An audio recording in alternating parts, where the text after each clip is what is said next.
بسم الله الرحمن الرحيم. لا يتدبرون القرآن. تو کیا یہ لوگ قرآن میں ذرا بھی غور نہیں کرتے یا ان کے دلوں پر تالے پڑے ہوئے ہیں؟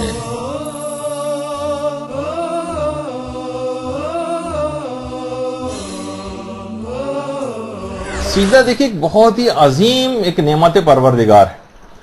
وہ ایک سجدہ جسے تو گرا سمجھتا ہے 1000 سجدوں سے دیتا ہے آدمی کو نجات. تو حقیقت یہ ہے کہ واقعی اگر پروردگار کے سامنے انسان سر تسلیم کو خم کرے اور سجدہ کرے تو بہت مقامات کو حاصل کر سکتا ہے. یہی وجہ ہے کہ جو امام حسین علیہ الصلوۃ والسلام کے عام زندگی میں سجدے تھے،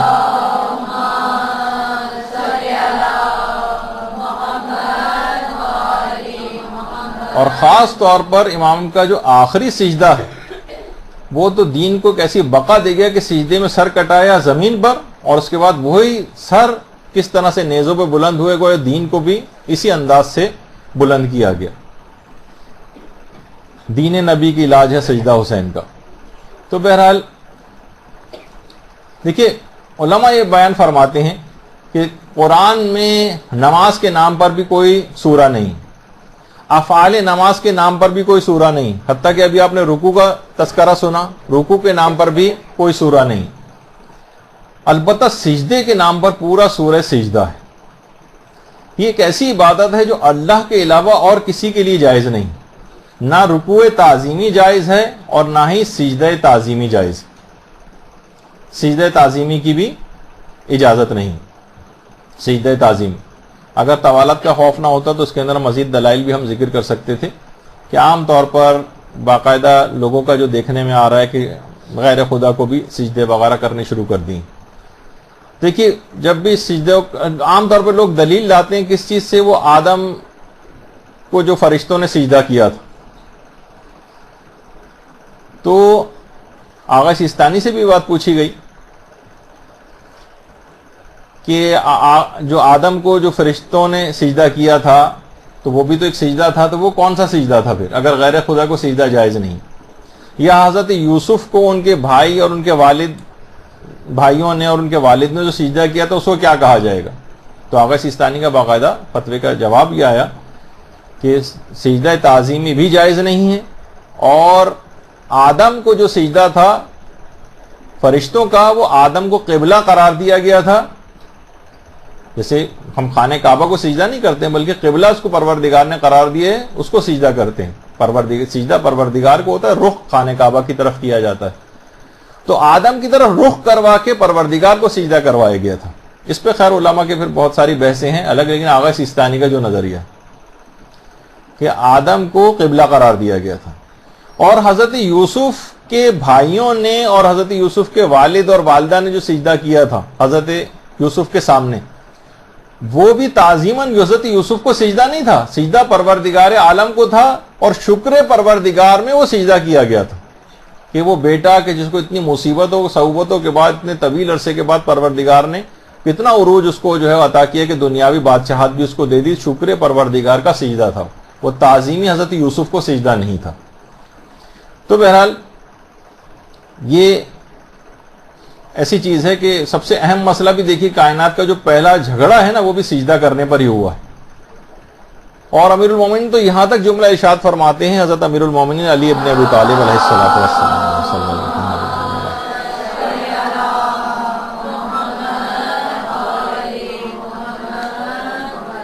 فرماتے ہیں کہ آسمانوں کے جتنے بھی طبقات ہیں ان میں ہر طبقے کے اندر فرشتوں کی ایک جماعت ایسی ہے جو ہمیشہ سجدے کی حالت میں رہتی. جتنے بھی آسمان پر طبقات ہیں ایک فرشتوں کی جماعت ہر وقت سجدے کی حالت میں رہتی باقاعدہ. اچھا ہاں یہ بات اور بتا دی جائے کہ عام طور پر علماء جب جاتے ہیں ائمہ کے حرم تو چوکھٹ کو بوسہ دینا یہ سجدے وغیرہ کے اندر شمار نہیں ہوتا ہے. مثلا چوکھٹ کو چومنا، آیت اللہ بہجت چوکھٹ کو جا کر چومتے تھے جب داخل ہونے لگتے تھے قبر امام کی طرف جاتے ہوں تو دروازے کے پاس چوکھٹ کو چومنا، اس میں کوئی حرج نہیں، نہ یہ سجدے کے اندر بھی نہیں آتا. اکثر اسی طرح کی کچھ تصویریں نکال کر انٹرنیٹ وغیرہ پہ لوگ لگاتے ہیں کہ دیکھیے یہ لوگ جو ہے سجدہ کر رہے ہیں. سجدہ نہیں کر رہے ہوتے, چوم رہے ہوتے ہیں. قبر کو چومنا, زری کو چومنا, چاہے جھک کر چومنا, اور سجدہ کرنے کی غلط کیفیت ہوتی ہے. وہ ظاہر ہے کہ وہ اس کو منع کیا گیا. اور اس میں بھی اگر شکر پروردگار کی نیت سے اگر سجدہ کر رہے ہیں کہ ہمیں زیارت کی توفیق ہوئی, تو وہ انسان کی نیت کے اوپر ہے. اگر یہ والی نیت ہے تو جائز ہے اس کے لیے, کیونکہ وہ تو پروردگار کو سجدہ کر رہا ہے. لیکن ان کو تعظیماً بھی ائمہ کے قبور کو سجدہ نہیں کیا جا سکتا. ہاں چوما جا سکتا ہے چوکھٹ وغیرہ کو. تو بیان یہ ہو رہا تھا کہ تفسیر منہج الصادقین, اس کے اندر باقاعدہ ایک روایت ہے کہ حضرت نوح نے ایک مرتبہ, یہ کوہ جودی جس کے متعلق کہا جاتا ہے کہ حضرت نوح کی کشتی یہاں پر آ کر ٹھہری تھی, حضرت نوح نے ایک دفعہ پروردگار دیکھا کہ ابلیس بہت زیادہ رو رہا ہے. باقاعدہ اس زمانے مجسم صورت میں بھی سامنے آتا تھا, اور بہت زیادہ رو رہا ہے. تو ان کا بھی دل پسیج گیا, کہا کہ پروردگار کیا ابلیس کی توبہ قبول ہو سکتی ہے؟ تو پروردگار نے کہا ہاں, اگر یہ آج بھی قبر آدم کو جا کر سجدہ کر لے. اس وقت سجدے سے انکار کیا تھا نا, لیکن آج بھی اگر یہ قبر آدم کو جا کر سجدہ کر لے, یعنی اس کی طرف رخ کر کے, جیسے کہ اس سے پہلے ذکر ہوا, قبلہ قرار دے کے, تو اس کی توبہ جو ہے میں قبول کر لوں گا. اچھا اتنا اور بتا دیا جائے کہ حضرت طوفان نوح سے پہلے حضرت آدم کی جو قبر تھی وہ مکے میں تھی, باقاعدہ کوہ ابو قبیس, جہاں پر اس وقت خانہ کعبہ کے بالکل سامنے جو ایک بادشاہ کا محل ہے, محل اصل میں اسی کوہ ابو قبیس کے اوپر بنا ہوا ہے. تھوڑا سا حصہ نظر بھی آ رہا ہے اس کا الٹے ہاتھ پر. پہلے کوہ ابو قبیس کے قریب یا کوہ ابو قبیس کے اندر ہی حضرت آدم کے جسم کو امانتاً یہاں پر دفن کیا گیا تھا. اور پھر روایت میں کہ جب طوفان نوح آیا تو حضرت نوح نے حضرت آدم کے جسم کو یہاں سے نکالا, اور اس کے بعد ذریعہ امیر المومنین والی جو جگہ ہے جہاں پر امیر المومنین دفن ہے, صلی اللہ علیہ وسلم,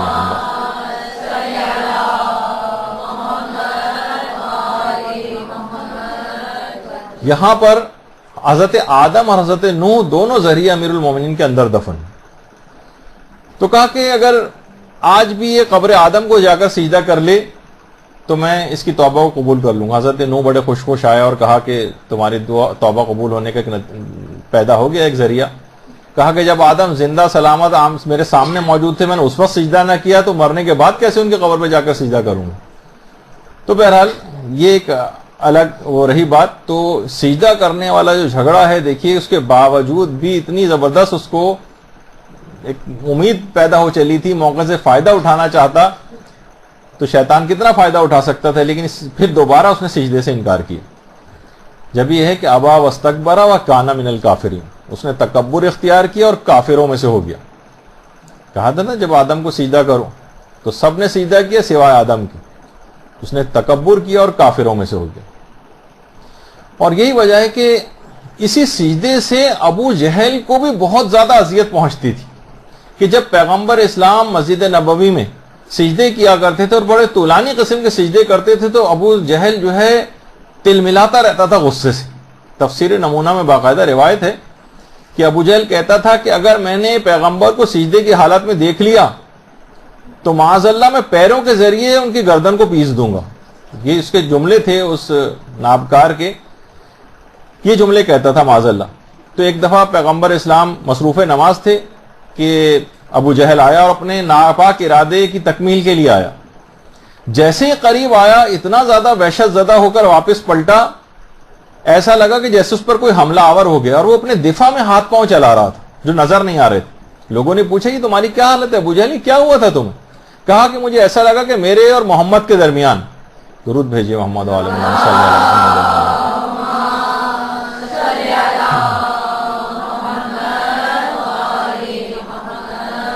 کے درمیان ایک نشیب, ایک گہرائی, اس میں آگ ہی آگ ہے, اور وہ خطرناک منظر مجھ سے دیکھا نہیں گیا, اور مجھے یہاں تک کہ فرشتوں کے بالوں پر نظر آ رہے تھے. رسول اللہ نے فرمایا کہ اس ذات اقدس کی قسم جسے قبضے قدرت میں میری جان, اگر ابو جہل ذرہ برابر بھی میرے نزدیک آیا تو اللہ کے فرشتے اس کے بدن کے ٹکڑے ٹکڑے کر دیں گے اور اس کے بدن کو اٹھا کر لے جائیں گے. یعنی پیغمبر نے باقاعدہ جملہ ارشاد فرمایا. تو آج بھی جس طریقے سے ابو جہل سے برداشت نہیں ہوتے تھے سجدے، آج بھی شیطان حسرت و یاس سے فریادیں کرتا ہے کہ جب بھی کبھی کسی بندہ مومن کو کسی طویل سجدے کی حالت میں دیکھتا ہے تو اپنے اوپر افسوس کرتا ہے، ہائے افسوس مجھ پر کہ اللہ کے بندے اس کی فرما برداری اور اس کی اطاعت میں سجدے کر رہے ہیں اور میں اسی سجدے کی مخالفت کر کے راندہ بارگاہ الہی ہو گیا ہوں۔ تو اچھا، پیغمبر کی ایک سیرت اور بھی تھی۔ ویسے تو پوری کوشش کرنی چاہیے کامل اور طویل سجدہ انسان انجام دے، نامکمل سجدوں کو دیکھ کر پیغمبر سخت ناراحت ہوتے تھے، بہت سخت ان کو تکلیف پہنچتی تھی۔ ایک شخص آیا، بہت جلدی جلدی نمازیں اس نے پڑھی، نہ رکوع صحیح طور پہ کر رہا ہے، نہ سجدے صحیح طور پہ کر رہا ہے، بس اس طرح کوا اس طرح ٹھونگے مارتا ہے، اس طریقے سے اس نے ٹھونگے ماری 2 سجدے میں۔ اور عام طور پر کتنے ہی نمازی ایسے مسجدوں کے اندر نظر آتے ہیں، گھروں میں نظر آتے ہیں۔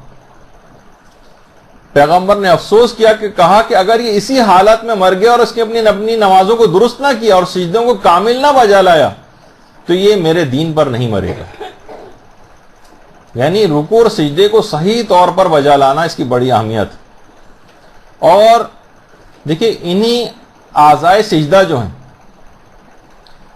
اعضائے سجدہ، ان کو مساجد بھی کہا گیا ہے، وَأَنَّ الْمَسَاجِدَ لِلَّهِ، اور وہ اعضائے سجدہ کو مسجد کہا گیا ہے، یعنی جو سجدے کے مقامات ہیں۔ اور سجدہ کرتے ہوئے دونوں ہتھیلیوں کو اچھی طریقے سے زمین کے اوپر رکھنا۔ روایت میں اس کی بھی ایک بعض اوقات بیچ میں سے ہاتھ ہلکا سا اٹھا ہوا ہوتا ہے، وہ کفایت تو کرتا ہے، نماز تو صحیح رہتی ہے، لیکن اس کی الگ سے امیر المومنین کی باقاعدہ ایک حدیث ہے اس سلسلے میں۔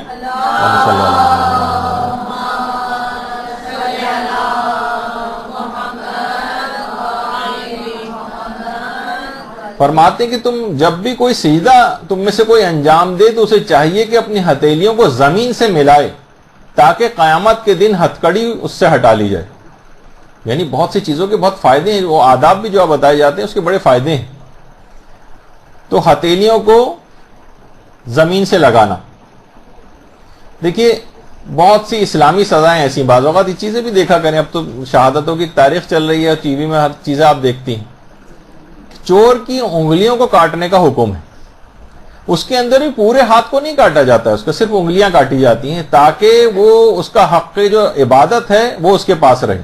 مثلا ہتھیلیوں کو زمین کے اوپر لگانا، یہ چور تک کے لیے اس بات کا اسلام نے خیال رکھا ہے کہ اس کا حق عبادت اور حق سجدہ محفوظ رہے۔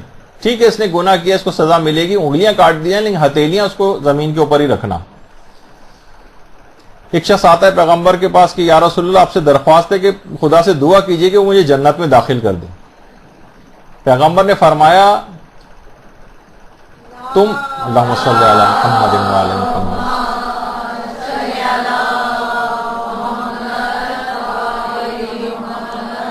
پیغمبر نے فرمایا اس کام میں تمہیں چاہیے کہ میری مدد کرو اور تم بہت زیادہ سجدے کیا کرو۔ اس کا ایک پہلو علماء نے یہ بھی لکھا کہ جس طریقے سے سجدہ یہاں پر سر تسلیم کو خم کر خدا کے احکامات کے پر عمل کرو، اس کے بعد اس طرح سے تم میری مدد کر سکو گے، میں تمہاری یعنی شفاعت کر سکوں گا، تمہیں جنت میں لے جانے کا سامان ہو سکے گا۔ اور یہ کہ انسان جتنا طویل سجدہ کرے گا اتنی اس کی روحانیت قوی ہوگی، جتنے زیادہ سجدے کرے گا اتنی روحانیت قوی ہوگی، اتنے ہی مدارج کو طے کرے گا اور خود بخود نیکی کی طرف متوجہ رہے گا، یہاں تک کہ جنت میں پہنچ جائے گا۔ یعنی پیغمبر نے اس کی طرف اشارہ کیا۔ تو زیادہ سے زیادہ سجدے کرنا، یعنی جو کثرت سجدہ ہے، روایت میں بھی آیا کہ زیادہ سے زیادہ سجدے کیا کرو، کیونکہ سجدہ گناہوں کو اس طرح جھاڑ دیتا ہے جس طرح ہوا درخت کے پتوں کو جھاڑتی۔ زیادہ سے زیادہ سجدے کرنا۔ اور آیت اللہ حسن زادہ عاملی تو باقاعدہ جملہ ارشاد فرماتے ہیں الہی نامے میں کہ خدایا میں ان فرشتوں کے مانند ہونے کی آرزو کرتا ہوں کہ جو سجدوں کے علاوہ کوئی کام نہیں کرتے۔ کاش میں اس طرح کا مجھے کوئی کام دیا جاتا کہ میں صرف اور صرف سجدے کے اندر رہتا۔ اور کاش یہ حسن یعنی اپنا نام لے کے فرماتے ہیں اول زندگی سے لے کر آخری سانس تک ایک ہی سجدے میں ہوتا۔ تو دیکھیے جب بھی آپ سجدہ کرتی ہیں تو ایک نور سا آپ کے سجدے کی جگہ سے آسمانوں تک کو روشن کر دیتا۔ یہ وجہ کہ پیغمبر اسلام ختم مرتبہ علیہ السلام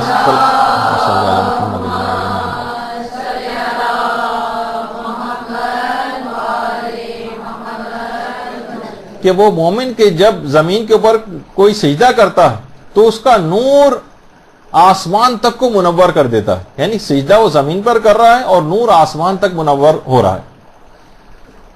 اور یہی وجہ ہے کہ جو سجدوں کی اہمیت کو جانتے ہیں ان کی پوری زندگی سجدوں سے عبارت رہی. پیغمبر اسلام اس قدر سجدے کیا کرتے تھے کہ باقاعدہ تفسیر المیزان میں ہے کہ مستحبی نماز میں اتنے طویل رکوع اتنے طویل سجدے کرتے تھے کہ لوگ حیران ہو جاتے تھے کہ پیغمبر کبھی سجدے سے یا رکوع سے سر اٹھائیں گے بھی یا نہیں. اتنے طویل سجدے. نماز جماعت اگر پڑھ رہے ہوتے ہیں تو اس میں تو کمزور مومنین کا خیال کرنا ہوتا ہے، لیکن اگر آپ فرادہ نماز پڑھ رہی ہیں واجب نماز کے طویل سجدے کریں، مستحب نمازیں آپ پڑھ رہی ہیں جتنا چاہیں آپ طویل سجدہ کریں، آپ کو اجازت ہے. اور دیکھیے نیکیوں میں بھی سبقت حاصل کرنے کا باقاعدہ حکم ہے. فضل ابن شازان جو معصومین کے باقاعدہ اصحاب میں سے رہے ہیں، وہ فرماتے ہیں کہ جب میں 8ویں امام کے باقاعدہ اصحاب میں سے تھے، اللہم صلی علی محمد و علی محمد،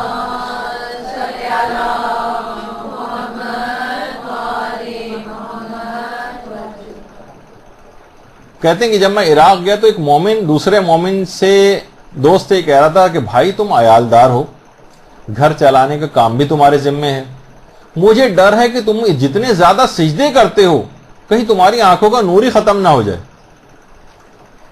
تو اس شخص نے کہا کہ وائے ہو مجھ پر، یعنی میں تو اپنی ملامت کرتا ہوں کہ اگر سجدوں کے ذریعے انسان کی آنکھوں کا نور جاتا تو محمد ابن ابی عمیر کا نور آنکھوں کا نور پہلے ختم ہو جانا چاہیے تھا. تو مجھ سے بھی زیادہ سجدے کرتے ہیں کہ نماز فجر کے بعد جو سجدہ شکر میں اپنے سر کو ٹکاتے ہیں تو نماز ظہر تک سر کو بلند ہی نہیں کرتے. محمد ابن ابی عمیر. فضل کہتے ہیں کہ میں محمد ابن ابی عمیر سے ملنے کے لیے گیا تو وہ طویل سجدے کے اندر تھے. انہوں نے جا کے کہا کہ لوگ آپ کے طویل سجدے کی بڑی تعریفیں کرتے ہیں. محمد ابن ابی عمیر نے کہا کہ اگر آپ معروف خربوز، یہ باقاعدہ اصحاب اجماع میں سے ہیں، یعنی بہت جلیل القدر امام کے اصحاب میں سے تھے معروف خربوز، کہنے اگر آپ میرے سجدے کے اوپر بات کریں، اگر آپ معروف خربوز کا سجدہ اگر آپ دیکھ لیں تو آپ میرے سجدے کی بات ہی کو بھول جائیں گے. تو ایک دوسرے سے سجدوں کے طوالت کے اندر مقابلہ کیا کرتے تھے. اور ایک روایت میں کہ جمیل ابن دراج، ان کے طویل سجدے، خود امام کے اصحاب کے اندر ہی تمام افراد تھے کہ طویل سجدے کے بارے میں جب ان سے پوچھا گیا کہ آپ اتنے طویل سجدے کرتے ہیں تو انہوں نے کہا کہ لگتا ہے کہ تم نے امام جعفر صادق علیہ السلام کا سجدہ نہیں دیکھا. اللہم صلی علی محمد و علی محمد.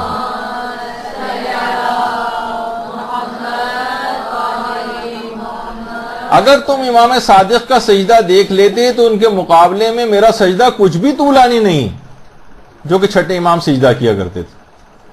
اسی طریقے سے نوف بکالی امیر المومنین کے اصحاب میں شامل ہیں، فرماتے ہیں کہ حضرت امیر المومنین کی جو پیشانی مبارک پہ سجدے کا نشان جو تھا اونٹ کے زانوں پر نشان کی مانند تھا، کثرت سجدہ کی وجہ سے اتنا بڑا نشان کہ اسی سجدے کی حالت میں امیر المومنین کو ضرب لگی ہے. اور صرف امیر المومنین کی حد تک نہیں بلکہ آپ کی اپنی زوجہ حضرت فاطمہ الزہرا سلام اللہ علیہا کے سجدے.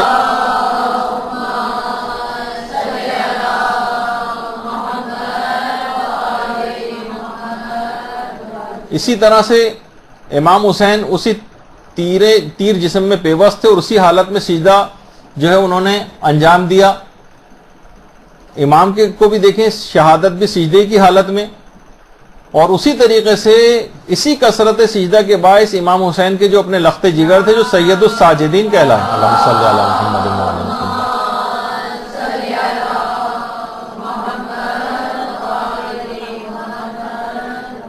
وہ اسی کثرت سجدہ کے باعث ان کو یہ لقب دیا گیا. اسی طریقے سے ہمارے 7ویں امام موسیٰ کاظم علیہ الصلوۃ والسلام،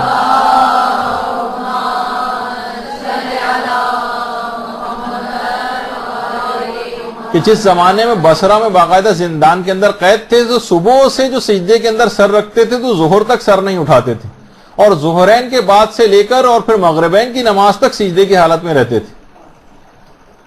اور شکر کرتے تھے کہ پروردگار تیرا لاکھ لاکھ شکر. اس زندانی پر شکر کرتے تھے قید خانے پہ کہ میں تیری عبادت کے لیے تو نے مجھے کتنی فراغت نصیب فرما دی. اس قید خانے کے اندر مجھے عبادت کے لیے کتنی فراغت ہے, اور میں تیرا شکر گزار ہوں کہ اس قید خانے میں تو نے میرے لیے بہترین فرصت کا اہتمام کیا کہ میں تیری عبادت بجا لا سکتا ہوں. اچھا, ہارون جو تھا وہ بہت زیادہ امام کے حالات میں متجسس بھی رہتا تھا, یہ کیا کرتے ہیں قید خانے وغیرہ میں, اور باقاعدہ کبھی کبھار خود آ کر جھانکتا بھی تھا اور امام کو آ کر دیکھتا تھا کیا ہے. تو ایک دفعہ اپنے داروغہ سے کہنے لگا, یہ کپڑا سا کون سا ہے جو زمین کے اوپر پڑا رہتا ہے؟ کہا یہ کپڑا نہیں ہے بلکہ موسیٰ ابن جعفر ہیں کہ جو روزانہ طلوع آفتاب سے لے کر اللہم صلی علی محمد و علی محمد,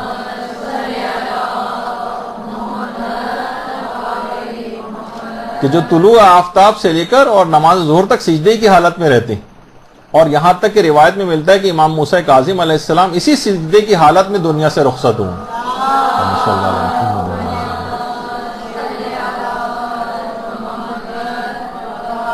اور باقاعدہ علی ابن مہزیار یہ فرماتے ہیں کہ امام جب تک سجدے کی حالت میں 70,000 مومنین کے لیے دعا نہیں کر لیتے تھے, سجدے سے سر نہیں اٹھاتے تھے. 70,000 مومنین کے لیے دعا. تو کثرت سجدہ کی باقاعدہ عادت ڈالیں. گھر میں ایک جائے نماز ہو جو ہر وقت بچھی رہے. سجدے کے لیے کبھی بھی آپ کو یہ نہ ہو کہ طبیعت میں سستی آ جائے, کون جائے نماز کو کھولے جا کر, کون جا کر سجدہ کرے, آتے جاتے کوئی نعمت پروردگار یاد آئے سجدے کے اندر گر جائیں. اور گھر کے اندر باقاعدہ آتے جاتے, یعنی اچھا میں نے اس سے پہلے جب شروع کی جو دروس ہوئے تھے تو اس میں کہا تھا کہ نماز کا اور سجدوں کا ایک ماحول گھر میں بنانا چاہیے. ہم دیکھتے ہیں کہ بہت معمولی سی سجدہ گاہیں ہیں, اس کے اوپر کالی ہوئی جا رہی ہیں, میلی ہوئی جا رہی ہیں, اس پہ سجدہ کرنے کو بھی کسی کا دل نہیں چاہے گا.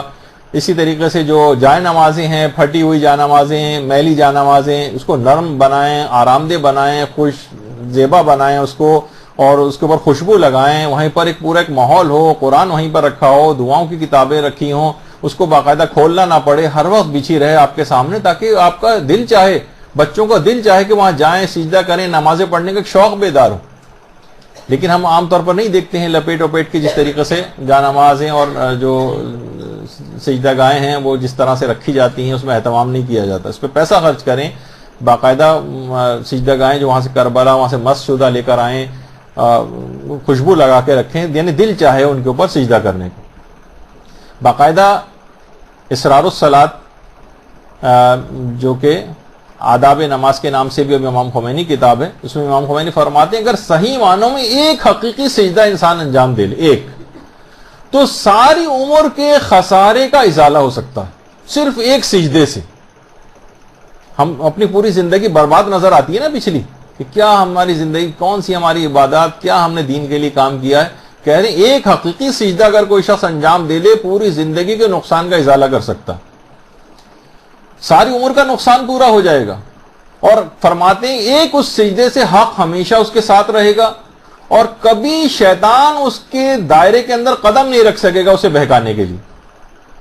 اور فرماتے ہیں کہ میں خدا سے شیطانی مکر و حیلے کی پناہ چاہتا ہوں, اور محضر ربوبیت میں شرمندگی اور رسوائی سے اس کی پناہ چاہتا ہوں. یہ باقاعدہ امام خمینی نے جملے لکھے. تو ایک سجدے کے ذریعے اتنے مقام کو انسان حاصل کر سکتا ہے. ہمارے پانچویں امام محمد باقر علیہ الصلوۃ والسلام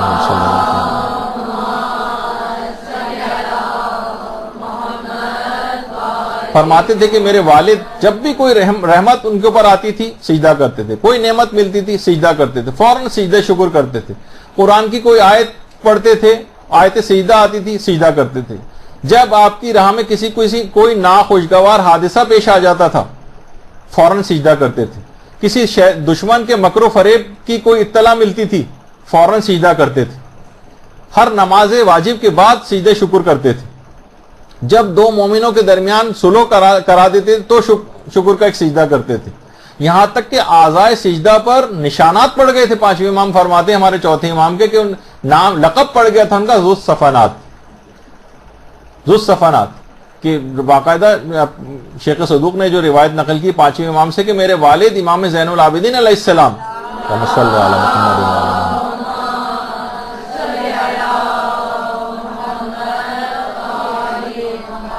کہ سجدے کے مقامات پر مسلسل سجدے کرنے کی وجہ سے گٹھے پڑ گئے تھے، جنہیں آپ سال میں 2 مرتبہ کٹواتے تھے اور ہر مرتبہ 5 مقامات پر بڑھ جاتے تھے. اسی وجہ سے آپ کو ذو الصفنات کہا جاتا. اور روایت میں ملتا ہے کہ سجدے ہی کے اندر مولا علی اس قدر گریہ فرماتے تھے کہ کسی شاعر نے جو کہا ہے کہ علی کی یعنی شخصیت یعنی ایسی عجیب شخصیت تھی کہ زندگی کے مشکل ترین لمحات میں مسکراتے تھے اور محراب عبادت میں شدت سے گریہ کرتے تھے. قیام کے وقت قیام، سجدے کے وقت سجدہ. جبکہ ہماری یہ حالت ہے کہ وہ جو شعر ہے نا کہ مسلمان گر گئے سجدے میں جب وقت قیام آیا، تو ہم لوگوں کی یہ حالت ہے جو امیر المومنین کی سیرت سے بالکل متضاد ہے. اور یہی سجدہ ہے کہ جو کتنے ہمارے علماء ہیں کہ جو باقاعدہ بچپن سے ہی ایسی چیزیں ان کو سکھائی گئی تھیں اور تعلیمات کہ باقاعدہ اپنی شرارتوں تک کے اندر سجدے کو استعمال کرتے تھے. علامہ ہلی 11 سال کی عمر میں علامہ ہلی مجتہد ہو گئے تھے. ان کے بیٹے بھی بہت جلدی مجتہد ہو گئے تھے. روایت میں ملتا ہے یا تو ان کے بیٹے کے لیے خود علامہ ہلی کے لیے کہ دوران درس 11 سال کی عمر میں جب مجتہد ہو گئے تو درس بھی دیتے تھے. اور بچپنا تو تھا، دوران درس چڑیا آئی اور ممبر کے اس کنارے پر آ کر بیٹھ گئی، تو بچپنے میں درس روک کر اپنا امامہ اتار کر چڑیا کے اوپر رکھ دیا اور چڑیا کو پکڑ لیا. لوگ بھی سارے ہنس پڑے.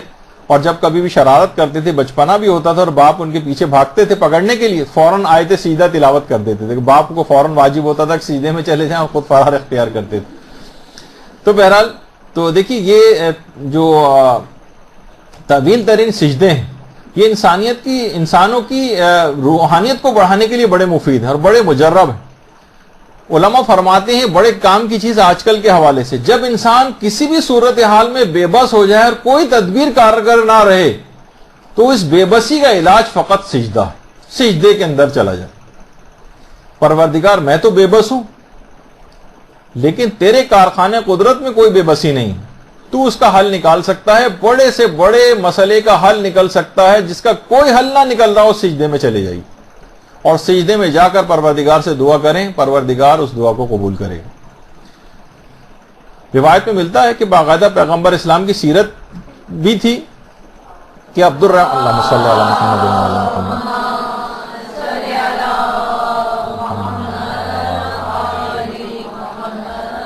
الرحمن ابن عوف کہتے ہیں کہ میں پیغمبر اسلام کے ساتھ ایک نخلستان سے گزر رہا تھا کہ اچانک سے پیغمبر اسلام اپنی سواری سے اترے اور سجدے میں چلے گا اور اتنا طویل سجدہ کیا کہ مجھے لگا کہ پیغمبر نے جان جانے آفرین کے سپرد کر دی اور روح قفص انصاری سے پرواز کر چکی. اسی وقت پیغمبر نے اپنے سر کو اٹھایا اور فرمایا عوف، عبد الرحمن ابن عوف، یہ سجدہ شکر تھا اس بات کے لیے کہ اللہ نے مجھ پر وحی کی کہ جو شخص بھی مجھ پر درود بھیجے گا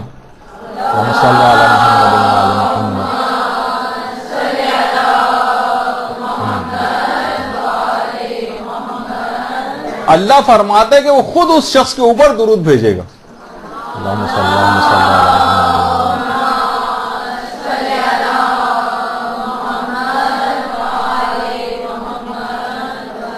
اور یہ وہی سجدہ ہے کہ منتہی الاعمال میں باقاعدہ حکیمہ خاتون نے کی جو روایت ہے شیخ عباس قمی نے جو لکھی ہے کہ جس وقت حضرت امام زمانہ علیہ الصلوۃ والسلام کی پیدائش ہوئی ہے،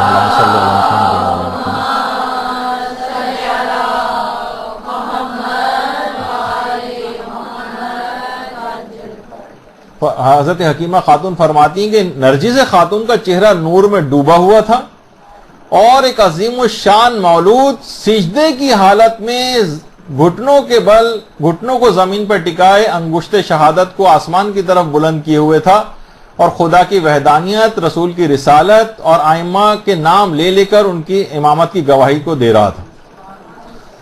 اور پھر سجدے سے سر اٹھانے کے بعد امام زمانہ علیہ السلام نے پیدائش کے بعد سجدے سر اٹھانے کے بعد اللہم صلی اللہ علیہ وسلم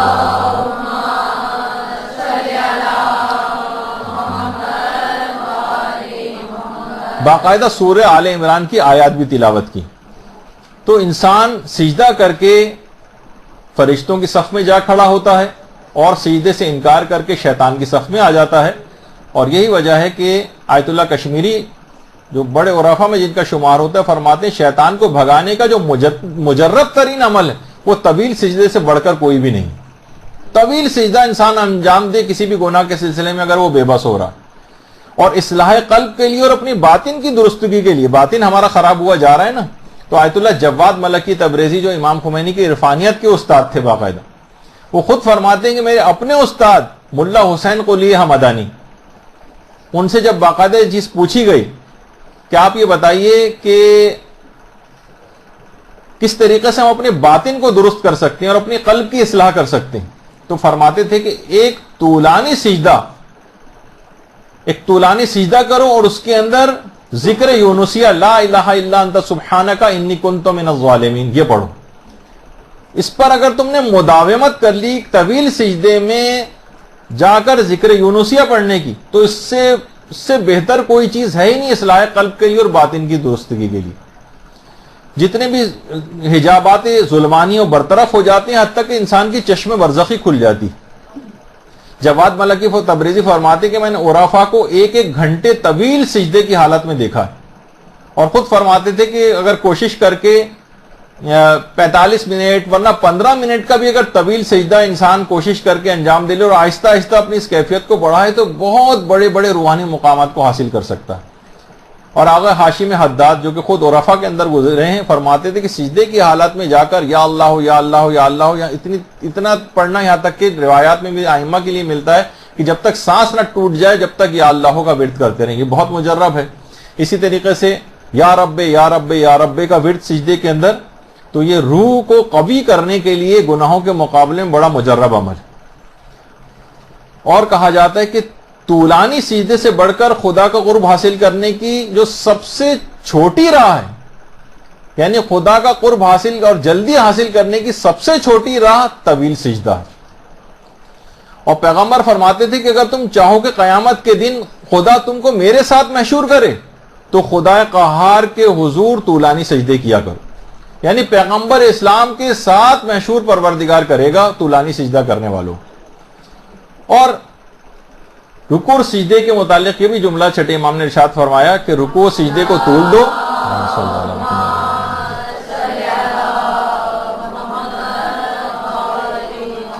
کہ جب بھی تم میں سے کوئی رکوع اور سجدے کو طول دیتا ہے تو شیطان چیختا کہ وائے ہو مجھ پر، اس بندے نے تو خدا کی اطاعت کی اور میں نے اس کی نافرمانی کی، اس نے سجدہ کیا اور میں نے سجدے سے انکار کیا. تو شیطان کو یہ عمل شدید تکلیف پہنچاتا ہے.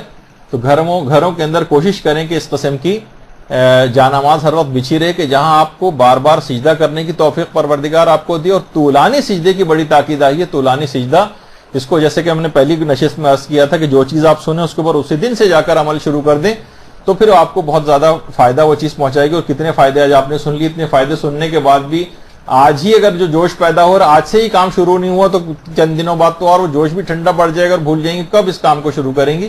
تو سجدے کا ایک ہلکا سا ایک تعارف ہم نے اس میں کرایا. انشاءاللہ اگلی نشست سے سجدے کے فقہی مسئلے اور دیگر باتوں کی طرف گفتگو مزید آگے جاری رہی. وصلی اللہ علی محمد وآلہ الطیبین الطاہرین. اللجن اللجن اللجن اللجن یا مولا اللجن اللجن اللجن اللجن اللجن اللجن اللجن یا صاحب السماء اللجن